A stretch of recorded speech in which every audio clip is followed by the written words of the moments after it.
Welcome to WBN 001. Today we are joined with Governor Gary Herbert. Governor Herbert, thank you so much for having some time for us today. We really appreciate it. Well, thank you, Christian. Welcome to my office. Thank you. Today's interview is going to consist of 3 segments. First, we'll start off with Governor Herbert talking about him as an individual. Then we'll go into the questions. 5 questions total, 3 of which he's received in advance, 2 he has not had prior to this interview. Then we'll conclude with Governor Herbert talking about his campaign. So Governor Herbert, if you could, please take a few minutes and tell people about you. Well, I'm just about like anybody else. I'm a pretty typical average guy.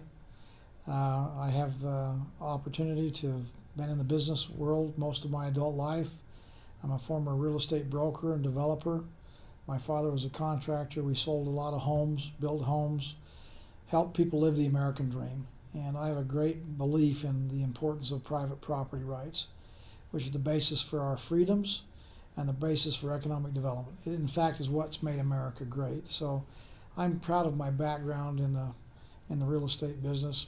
Was elected by my peers to be the president of the Utah Realtors Association, served on the National Association's board of directors for a number of years, and chaired a number of national committees. So that's a good background to get me into politics, the business background. I ran in 1990 as a county commissioner and got elected in Utah County, and gave me again a great background for government. I've been involved in lobbying like most of us out there in the business world and all, but actually having to meet where the rubber meets the road at local government gave me great insight on who does a lot of the heavy lifting in providing government services. So my 14 years as county commissioner was great. My peers again elected me as their leader. I was the president of the Utah Association of Counties and the Utah County Commissioners and Councils Association. So that was a privilege for me to lead those 2 organizations. In 2004, I ran for governor. There was 8 others that ran. Eventually, I partnered up with Governor Huntsman, and as a team, we got the nomination and eventually won the election in November, and were reelected 4 years later. So as I've talked to people, I've actually been very well prepared to come to this position. Private business background, most of my life, a local government experience, the training ground of being the lieutenant governor, probably no better training ground than you could have to become governor, and now as governor. So I feel comfortable in the job and the assignment and the challenge we have ahead. On my personal side, I've got a great wife and 6 children and 13 wonderful grandchildren. We call Orem our home, which is where we spent most of our lives. I was born in American Fork, but raised in the city of Orem when I went to 1st grade, so from 6 years on. I've lived there all of my life except for a little time in the military and 2 years on an LDS mission. And then back to the real estate side, that is a unique opportunity where you interact with a wide range of people from all different economic classes, all different situations on a very personal level, getting to know them and getting that done, and a lot of trust is built on that career of being a trustworthy individual going forward. So, well, in real estate sales and real estate brokerage, if you don't produce, you don't eat. yeah. I mean, it's there's no guarantee, and so most of my life it's been on getting positive outcomes in order to support myself and my family, and Yeah. we've been successful at that. We own property that we come from a real estate business, and of course our own home living is in Orem. We ran a daycare and preschool business though. When the real estate market got tough in the mid-'80s, you know, you have to adjust. That's what happens in free markets, and we adjusted and built a daycare center and preschool. It was kind of a family business. All of our kids worked in it, and we owned that for about 24 years and sold it when I became a lieutenant governor. So again, another side, another business experience, having to make payroll, you know, living with the ups and downs of the marketplace, understanding the rules and regulations that government can place on you that sometimes inhibit your ability to be successful. But interfacing with the public, you've got to find ways that they feel comfortable with the goods and services you're providing, or they won't buy. Yeah, and in all honesty, I did not know about the daycare. My hat's off to you on that one. That's that would test my nerves, I think.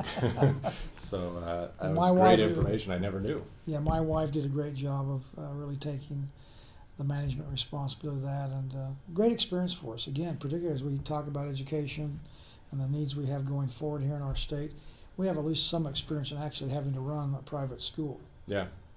Okay. Here we go into the questions. Question number 1.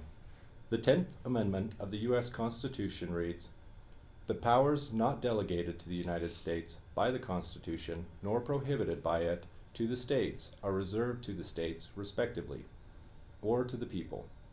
The 10th Amendment reserves to the states all powers that are not granted to the federal government by the Constitution, except for those powers which states are constitutionally forbidden from exercising." My question to you is, what federal programs do you believe have been the most significant failures? And in Utah's fight to regain 10th Amendment constitutional rights, and knowing that these failed programs will become the state's responsibility, how do you as a governor plan on handling these federal failures that are going to be put on you? Well, I'm a big believer in the 10th Amendment, and unfortunately in our country we have forgotten, some of the miracles that took place, in Philadelphia. And it was not just the separation of the three branches of powers, the legislative, executive, and judicial, but it was the difference between the states and the federal government and the balance there. The argument that George Washington and others had about a stronger federal government, but the balance of power, which we call federalism, we've forgotten that in this country, and unfortunately we have too much coming out of Washington, D.C. The overreach is, in fact, stunning as we see them encroaching into our lives on a state basis. I think you're seeing kind of a rebirth of federalism. It's not just Utah, but as I've worked with the National Governors Association and other governors, I'm now the chairman of the Western Governors Association, or at least it will be chairman this coming July. I'm the vice chairman now. We're going to be talking about some of these overreach areas, like public lands, which has become really a bad management tool. They're so remote in Washington, D.C., they don't manage the resources very well. We're missing opportunities, for example, for energy. Talk about a failed program. There is no program for energy development in our country. We in Utah have a 10-year energy plan that I created here a year ago, and we have a great pathway forward to access our energy capability here in this state to help America and to help the world, frankly, when it comes to energy needs. We don't have that in Washington, D.C. Part of it's because we have a failed public land policy. So what I'm trying to do with, in fact, our Western Governors Association, which is 19 Western states that I'm the leader of, is to bring those things and have a united voice, in fact, to help Washington, D.C. to either develop a energy policy that makes some sense going forward, using the Western states as part of the solution, develop a common sense approach for for endangered species, some of our wildlife resources, transmission of energy through public lands, water development, issues that really have been kind of neglected. The biggest failed program that I think is out there, and there's many to pick from, is healthcare reform. I've been a very vocal opponent to the Patient Protection Affordable Care Act, as we know as Obamacare, and I'm the biggest critic because they never once invited the states to come to the table. It's 1/7 of our GDP.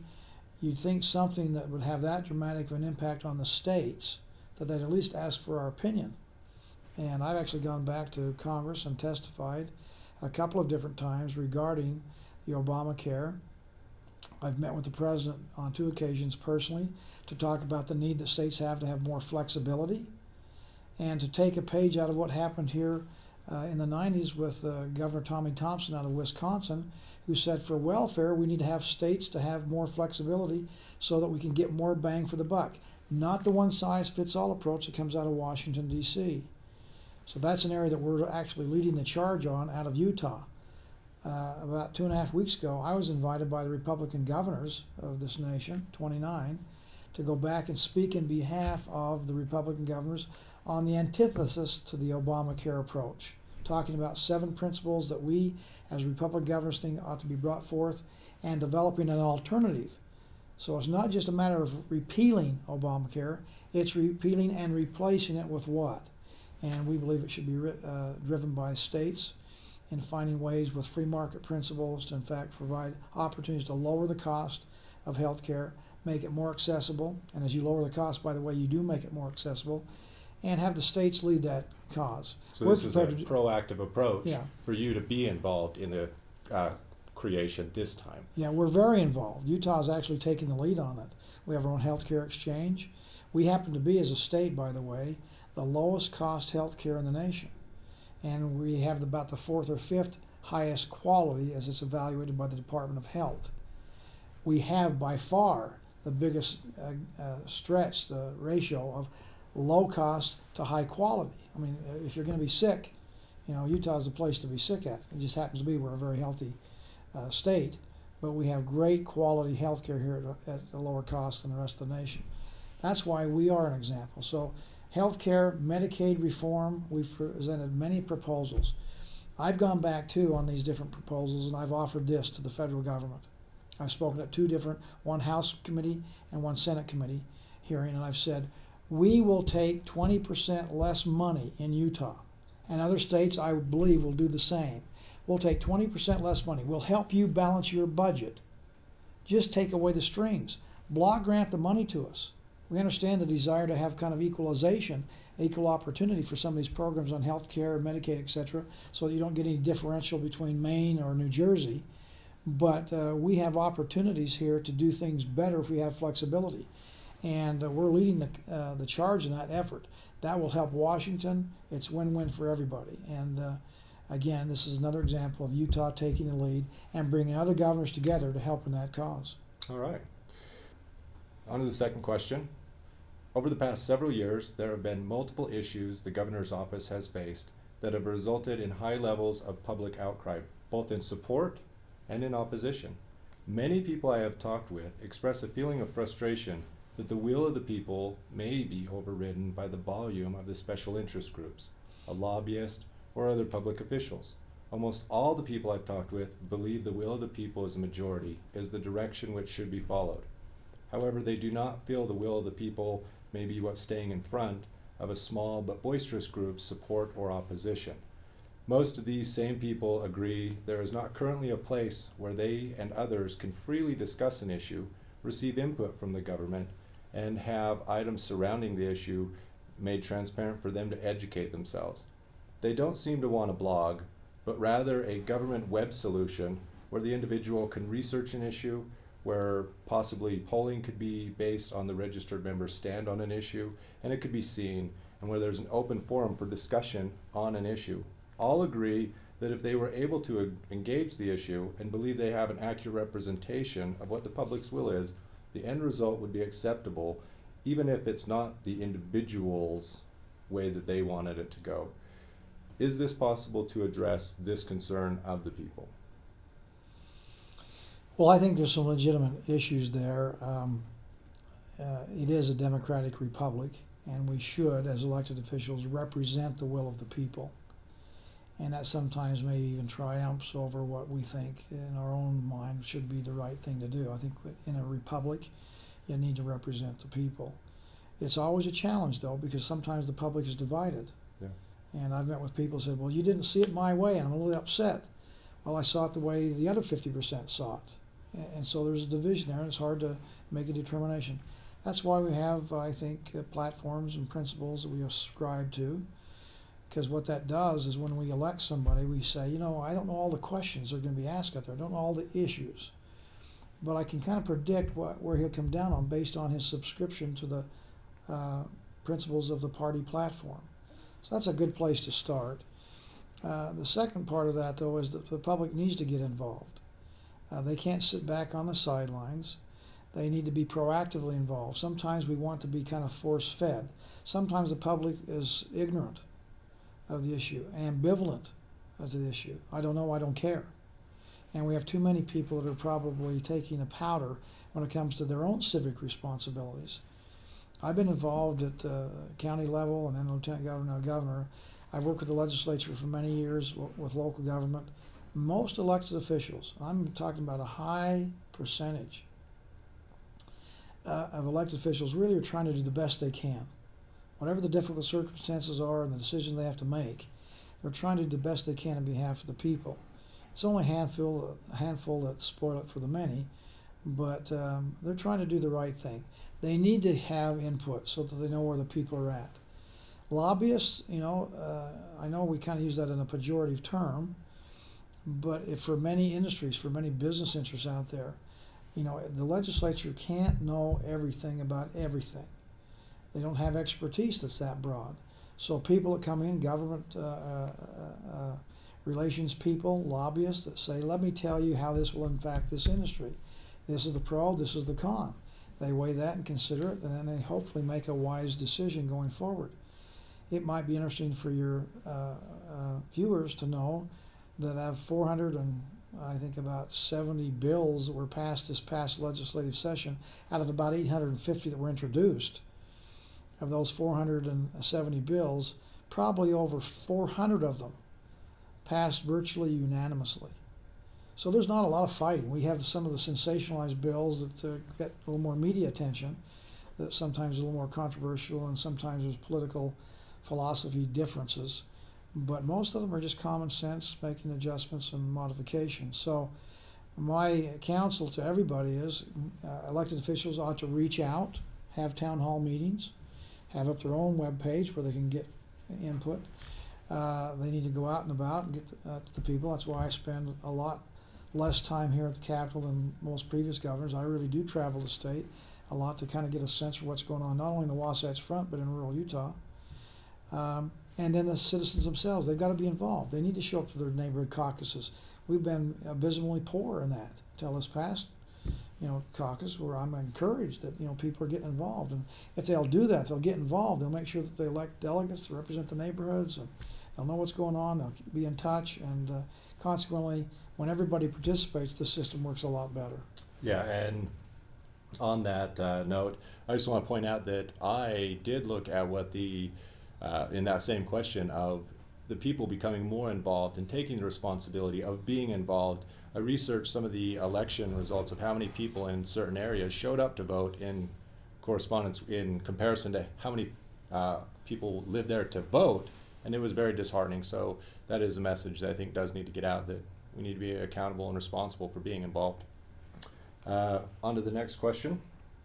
Regarding the government's role in our lives today, many people have stated they feel less freedom from government oppression than they did 20 to 30 years ago. Often it's felt the government is getting more and more restrictive, while at the same time less and less honorable and effective. What are some ways you can ensure an individual and a family is less likely to fall victim of an overzealous government official or an overzealous government agency, both at the state and the local level? Mm-hmm. Well, again, there's probably a number of ways we can approach that. As I've just reflected upon that, we've gone from a very independent society from our original foundings. Utah's probably a little more independent than most states. Again, our founding of Utah and creation of our state in 1896, we come from very independent pioneer stock. We've been pretty ruggedly independent and self-reliant. That continues to today, which I'm proud about. But over time in this country, we've developed more of an entitlement mentality. We invite the wolf in the door, and then we wonder why he's chasing around us and trying to eat us. You don't see many people that come and say to the government, even here in Utah, certainly not in Washington, D.C., and many other states, where they say, you know what, you gave us too much money. Can we give some of it back? We don't need any more money for these programs. We'll find another way to fund it in the private sector.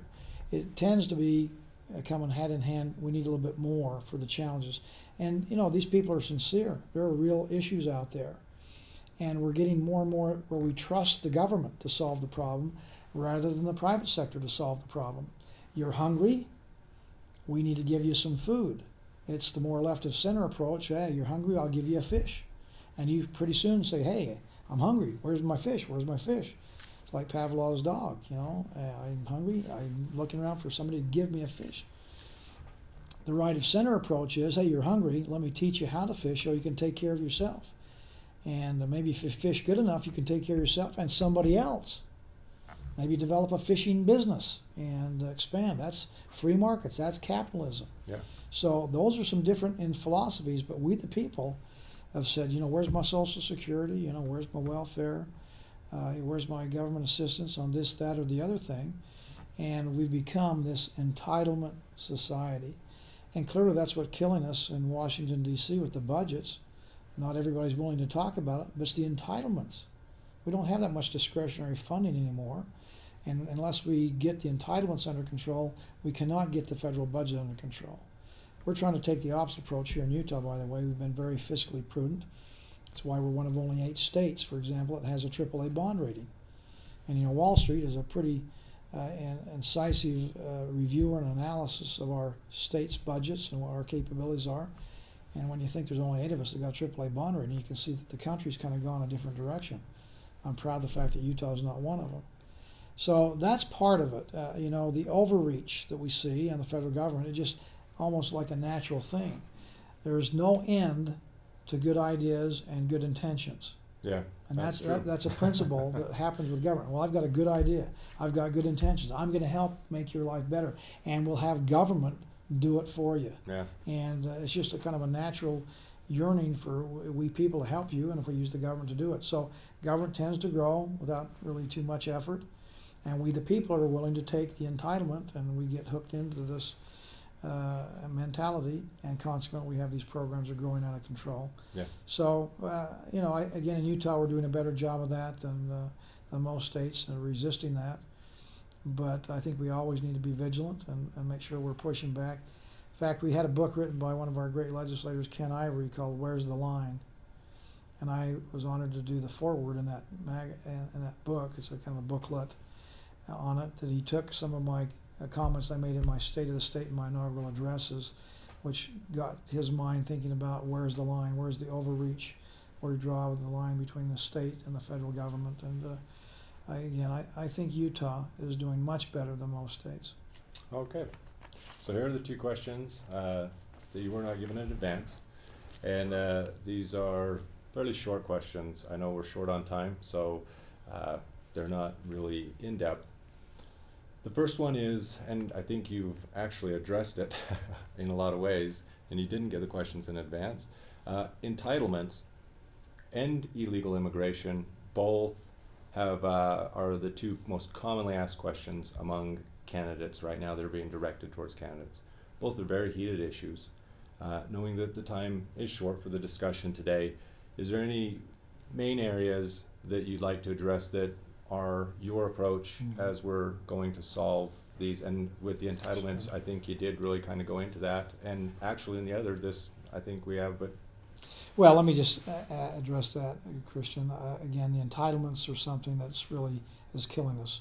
It started, you know, with the New Deal and FDR, or excuse me, FDR, and trying to create a social security system, well-intended, it's grown beyond our wildest imaginations, expanded with LBJ and the Great Society, and that's expanded entitlement programs, and we've just got to curb it. You know, we've got to go back to the basics that we had in this country of individual responsibility. It's not about just only liberty, it's about responsibility. And we need to empower the private sector to do that. So that's the first thing on entitlements. We've talked a bit about that. Immigration, we're all frustrated about immigration because of the absence of the federal government in solving the problem. It's easy to say secure the borders, which they're not doing very well. But there's also the need to have not only a tall fence, but a wide gate, a gate that works some kind of sensible way for people to come in and go back out. We have people that come to our country and get stuck. They don't dare go back out because they don't think they can come back in. We need to have an identification program, and I think E-Verify is a step in the right direction so we can verify whether people are in this country legally or not. And then we need to have a program where, in fact, businesses are held accountable for their hiring practices. And if businesses are hiring knowingly illegals, breaking the law themselves, then they need to be punished. And if we would do that, they would quit hiring illegal people.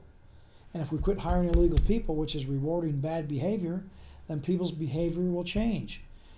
Just like being a parent. If you reward bad behavior, you're going to get what? More bad behavior. Yeah, learned behavior. So we take away that incentive, and pretty soon people will self-correct. And they will say, you know, America's a great place to live, land of opportunity, if you're here legally. So I think something that we're going to be doing going forward here, at least on a state basis, is to work with our business community so that they understand that they need to be held and will be held accountable for their knowingly hiring of illegals. We need to have a federal program that addresses that too, and frankly, we'll never have a perfect solution as long as the federal government is AWOL. Right, absolutely. And just for clarification, the E-Verify and the going with the business, they are somewhat hand in hand. You, as an employer, you should be using the E-Verify, and if you're not, and then also the economy side of what you had talked about by stimulating the economy ties into that whole idea that as we self-correct, sure, it makes it a the better E-Verify model. program we have on the books today was passed as kind of a volunteer program. It's mandatory, but there's no punishment, no teeth. And so the next step is to put teeth in it, so that when people are mandated to use it, and if in fact you break the law by hiring somebody illegal, then we will punish you for doing that. And pretty soon employers will say, I can't afford to hire anybody who's illegal. Right. Okay. And so that incentive for people to, in fact, come to this country and get economic advantage and break the law to do it will cease to exist. And again, people over time will self-correct. Now, it's taken us 25 or 30 years to get in the mess.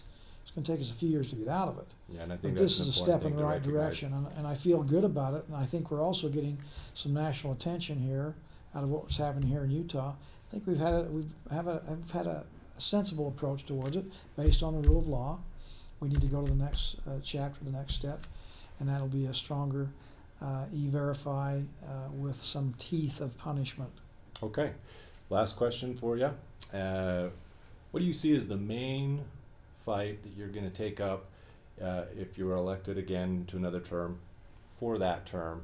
And what are just some key points that you've looked at that you're to win that fight? Well, there's more than one fight. It's not just one. But if I had to focus on one, as I focused on in the past, it really is what can we do to have a healthy economy.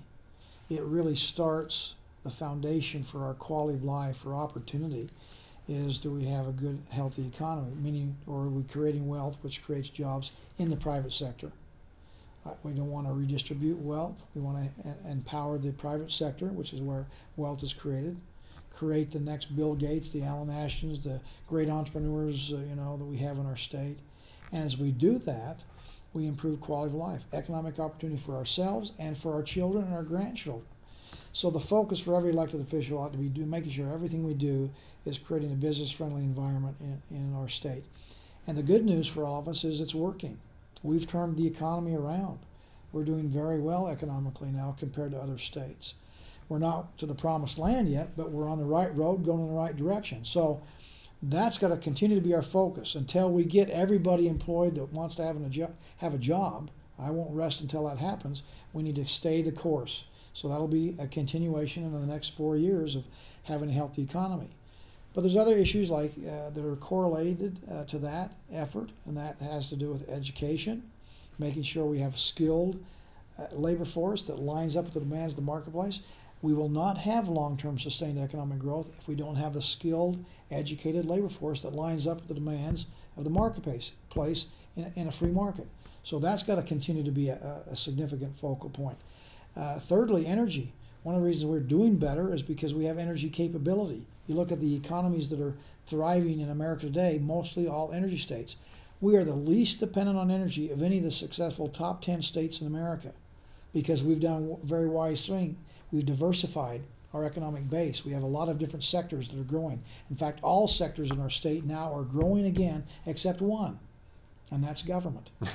Government is more efficient now than ever before. We have fewer employees in Utah than we had in the year 2000. That's something that I think a lot of people like to hear. So we'll continue to make sure that we're efficient in government. We grow the economy, have good education, we have energy capabilities. We just had approval for 5,000 wells out in the basin.